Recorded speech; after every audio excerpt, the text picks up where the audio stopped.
Hello students, in the last class we have done the functions of food.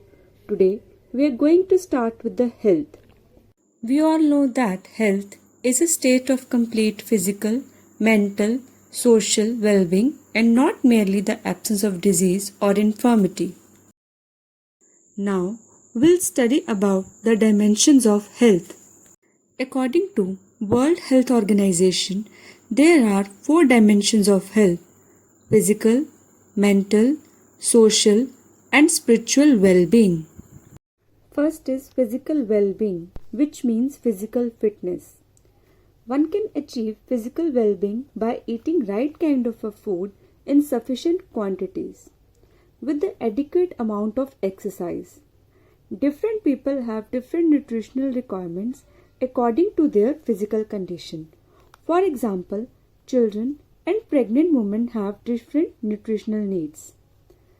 Elderly person and adult men cannot fulfill their requirement from the same kind of food. Second is emotional or mental well-being. Mental health of an individual is easily influenced by the emotions like love, anger, jealousy, etc. For example, if a person hears a sad news, he or she can lose his appetite. Or if he or she is happy or hears a good news, he will eat well. Undernourished or hungry children cannot have focus on studies. Neither do adults which show low efficiency. Next is social well-being. The changing pattern of social life influences the mental and physical health of an individual. The person with sound health enables to work more, and if work more, he can earn more, which will add to the assets of nation. A socially sound person will help others and liked by all. He will gain social acceptance, which will build his confidence and self-esteem. Last dimension is spiritual well-being. Because of the stress and strain of modern lives, it is very important to focus on this well-being. Ayurveda mentions food which affect the mood and attitude of a person. It also mentions the food which keeps our mind calm, focused and peaceful. Yoga, exercise and meditation are also some ways to get this spiritual well-being. So, we have done these 4 dimensions of the health, that are physical well-being, mental well-being, social well-being and spiritual well-being. Now we'll study about the relationship of food and health. Food is the prime necessity of life. It contributes to the physical, mental and emotional health of an individual. It gives us energy and nutrition, gives the person efficiency to do work more efficiently. It helps the person to resist diseases and have longer lifespan. Now, with the help of this diagram, we learn about the relationship between food and health in a better way. If the person is getting good nutrition, he will be having good health. If he is having good health, he will be able to do good work. If he is working efficiently, giving his 100% to his work, he can earn good income. By good income, he can raise his living standard. If he is raising his living standard, he can earn good food. If he is having good food in his diet, he can get the good nutrition. So, we have seen that this cycle goes like good nutrition leads to good health, then good work, good income leads to good living standards, then good food, and by good food we can get the good nutrition. So, by this we have seen that food and health are interrelated to each other. Now we'll study about healthy food. The main components of a healthy diet are proteins, fats, carbohydrates, minerals, vitamins, fiber and water.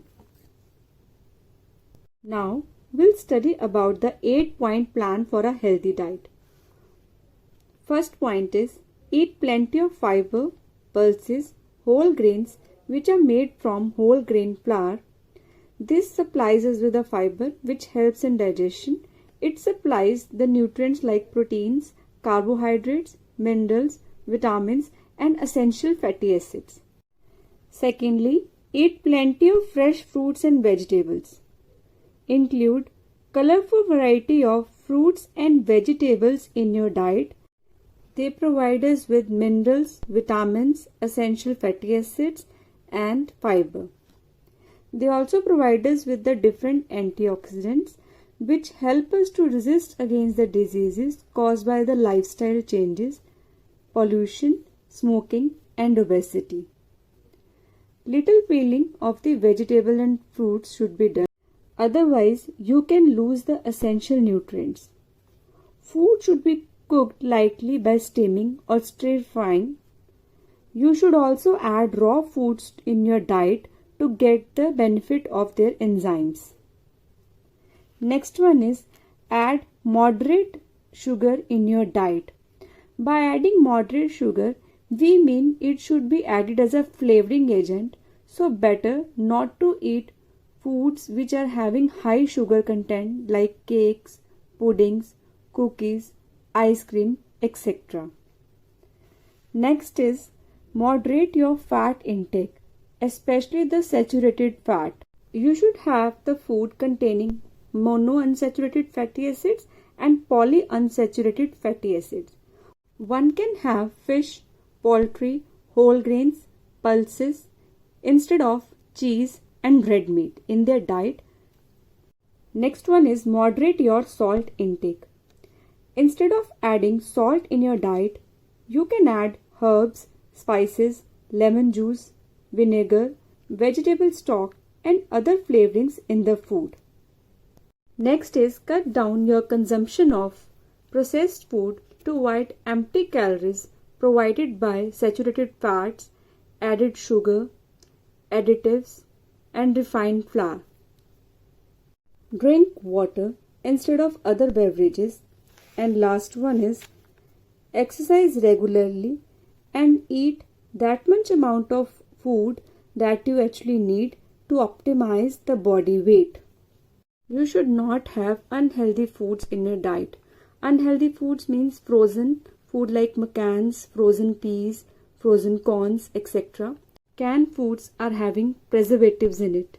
You should not have food rich in fats, cheese or fried foods which are rich in saturated fats. Basically, refined flour is used in making fried foods which just add on to our calories but not supply enough of nutrients in our diet. So today we have done with health and its relationship with food. In the end, I would like to say one should follow the healthy diet plan to have good nutrition in his life. With adequate physical activity and exercise, one can attain good mental health and happiness. One should avoid additive substances in his life to lead a healthy and happily family life. Thank you.